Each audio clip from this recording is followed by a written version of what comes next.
In 1991, the people of Lusk and surrounding areas visited Grace Deiu. Did you enjoy that, Seamus? And in 1050, in the village of Lusk, there was established a convent of nuns. We know very little, practically nothing, about that convent of nuns. What order they were attached to, or what their work was, we do not know. But what we do know is that in the year 1190, that convent of nuns was transferred from Lusk here to the ground on which we are standing. It was transferred to Grace Deiu. Now, I do not know whether that was the name of the land before the convent came here, or whether that name was put onto it after the convent was established. Now, Comyn, he was the first Norman Archbishop of Dublin, and he was also a great builder, like the rest of the Normans who had come over. In that same year, he started the foundations of St. Patrick's Cathedral in Dublin. Now, when he transferred the convent here to Grace Deiu, he endowed it with at least 12 churches which were around the area. Some of them even down into Kildare, he endowed Grace Deiu with. That was money would come from the churches for the convent, for the use of this convent. And they had all those churches right up to the dissolution in 1540.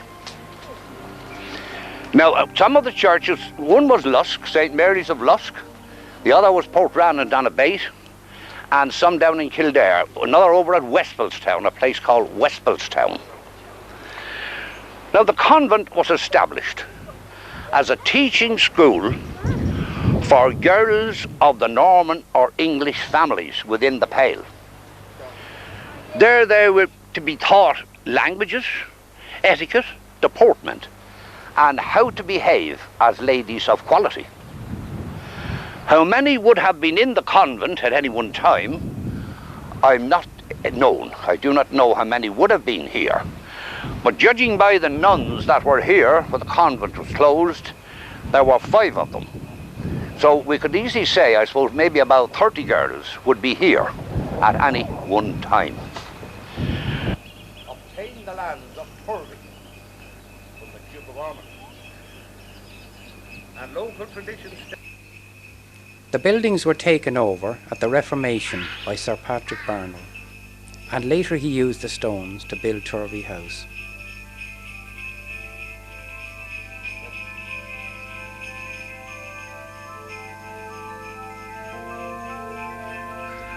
Is this sacred ground still haunted by the spirits of the past? This was a thriving community with a large farm, orchards and a water mill, and the roads came directly to it.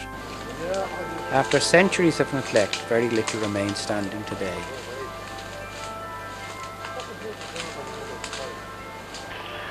No cross, no columns mark where they dwelt. No stone with fulsome litany. Their deeds are in the archangel's scroll. No garlands seek humility.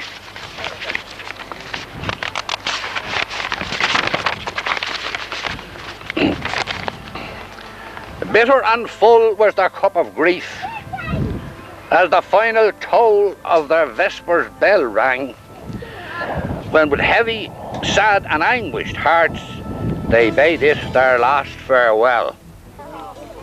This is the tombstone of the last abbess, Alison White, who took her community to Portrane Castle. The Barnwell family came to Ireland with the Normans. They held large estates in Dublin and Meath. This tomb commemorates Sir Christopher Barnwell and his wife, Dame Marion Charles.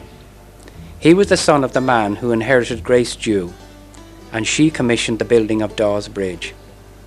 She was also an ancestor of St. Oliver Plunkett by her second marriage to Sir Lucas Dillon, who erected this tomb.